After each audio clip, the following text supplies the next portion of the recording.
Formula ఈ race విషయంలో కేటీఆర్ వేసిన క్వాష్ పిటిషన్ ఇవాళ హైకోర్టులో డిస్మిస్ అయింది.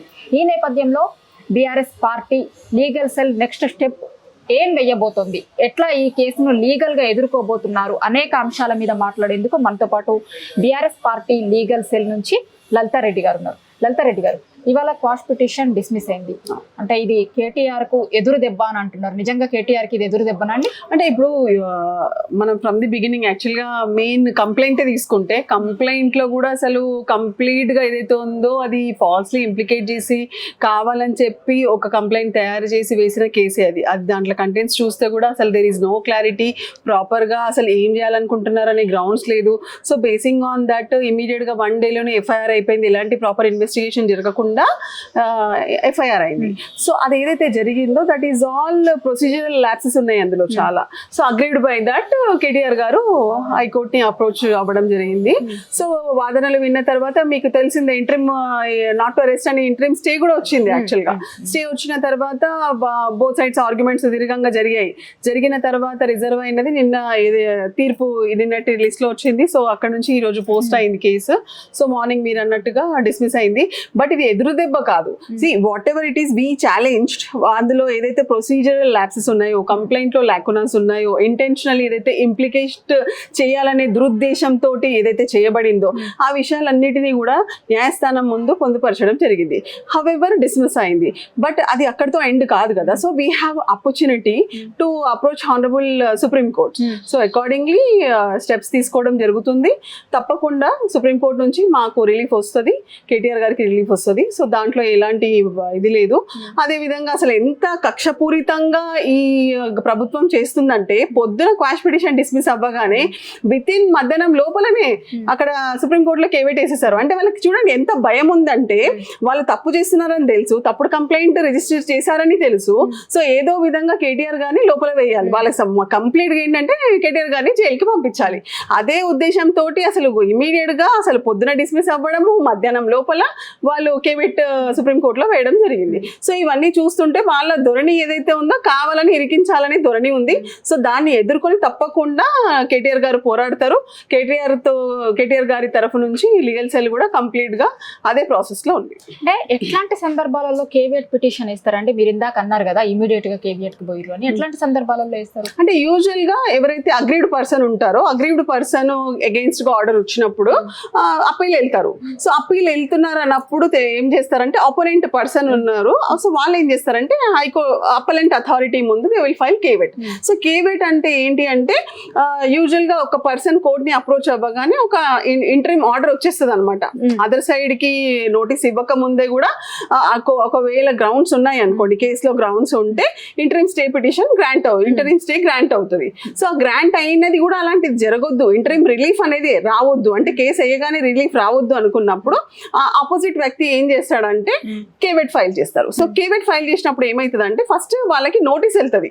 సో వాళ్ళకి అపోనెంట్ కి నోటీస్ వెళ్ళకుండా వాళ్ళ వాదనలు వినకుండా ఆర్డర్స్ ఇవ్వడం జరగదు అనమాట. సో దానివల్ల ఏంటంటే కావాలని డిలే చేస్తారు. డిలే చేసి మీన్ వైల్ అక్కడ అపలెంట్ అథారిటీ ముందు కేసు వచ్చి ఆర్గ్యుమెంట్ అయ్యి తీర్పు వచ్చే లోపలనే ఇక్కడ అరెస్ట్ చేసేసి వాళ్ళు అనుకున్నది ఏదైతే ఉందో ముందుకు తీసుకెళ్లాలనేసి వాళ్ళది ప్రయత్నం జరుగుతుంది. అంటే ఇప్పుడు కేవియట్ పిటిషన్ కానివ్వండి, గతంలో 17A సంబంధించి గవర్నర్ దగ్గర నుంచి కూడా ఒక పర్మిషన్ తెచ్చుకుందాము అని కాంగ్రెస్ పార్టీ చెప్తుంది. అంటే ఇవన్నింటినీ చూస్తే లీగల్ గా ఎట్లా ఉండబోతుంది అనిపిస్తుందండి ఇదంతా కూడా ఈ కేసు. సో నేను ఏమంటున్నానంటే ఫస్ట్ ఆఫ్ ఆల్ ఇక్కడ అసలు కరప్షన్ కే తావులేదు. సో ఏసీబీ ఏదైతే ఇన్వాల్వ్ అయ్యి కరప్షన్ అంటుందో there is no corruption at all. So ఆ కరప్షన్ చార్జెస్ అనేది కానీ ఆ గ్రౌండ్స్ అనేది లేనే లేదు అసలు. There is no way. And money laundering జరగలేదు, ఇల్లీగల్ మనీ ట్రాన్స్ఫర్స్ జరగలేదు. అసలు ఏది ఉన్నా కూడా కంప్లీట్ ఆన్లైన్ జరిగింది. ఒక స్టేట్ కి సంబంధించిన గవర్నమెంట్ కి సంబంధించిన ఒక ప్రెస్టీజియస్ స్పోర్టింగ్ ఈవెంట్ జరిగింది. సో దానికి సంబంధించిన ఏమంటారు డాక్యుమెంట్స్ కానీ వాట్ ఎవర్ డెసిషన్స్ కానీ ఎవ్రీథింగ్ యాక్చువల్ గా గవర్నమెంట్ దగ్గరనే. కస్టోడియన్ ఎవరు?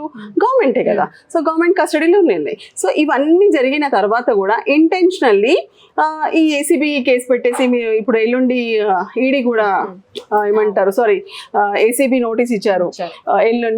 నిన్నటి నుంచి మళ్ళీ 9th కి ఇచ్చారు. ఈడీ కూడా ఈ రోజు అటెండ్ అవ్వమన్నారు, మళ్ళీ ఎక్స్టెన్షన్ ఇచ్చారు యాక్చువల్ గా time, but they will inform the date.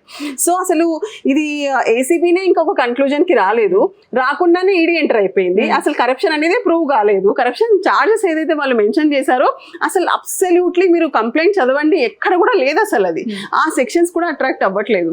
So అందుకని basing on that quash petition వేయడం జరిగింది. బట్ హౌఎవర్ అది అగేన్స్ట్ వచ్చింది orders, but we will go and we will file appeal before the Honorable Supreme Court.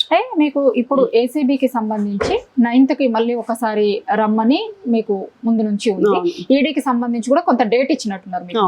అయితే ఇవాళ quash petition dismiss అయింది కాబట్టి 9th వరకు వెయిట్ చేయాల్సిన అవసరం లేదు, ఇగో ఈ క్షణాలని అరెస్ట్ చేస్తారు, ఆ క్షణాలు అరెస్ట్ చేస్తారు, సెర్చ్ చేస్తారు అనేటువంటి కొన్ని లీకులు కూడా వినిపిస్తున్నాయి. ఎట్లా ఉంటదండి లీగల్ గా? అంటే ఫస్ట్ నుంచి వాళ్ళు ఈ లీకులు అనేది అయితే కంటిన్యూస్ చేస్తున్నారు. ఇప్పుడు చూడండి వాళ్ళుగానే 9th రోజు ఇప్పుడు ఈ రోజు క్వాష్ పిటిషన్ డిస్మిస్ అయింది కూడా ఏంటి అంటే ఒక రీజన్ అందులో ఏంటంటే ఇన్వెస్టిగేషన్ అనేది షుడ్ గో ఆన్, ఇన్వెస్టిగేషన్ ని ఆగొద్దు అనే ఉద్దేశంతో క్వాష్ పిటిషన్ ఒక డెసిషన్ వచ్చింది.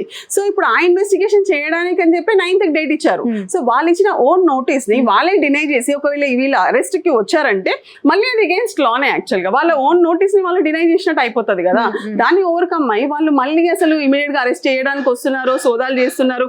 ఇప్పుడు సోదాలు చేయడానికి ఏముందనేసి ఈ పర్టికులర్ ఈవెంట్ కి సంబంధించిన ప్రతి డాక్యుమెంట్ గవర్నమెంట్ అథారిటీలో అక్కడే ఉన్నాయి అసలు.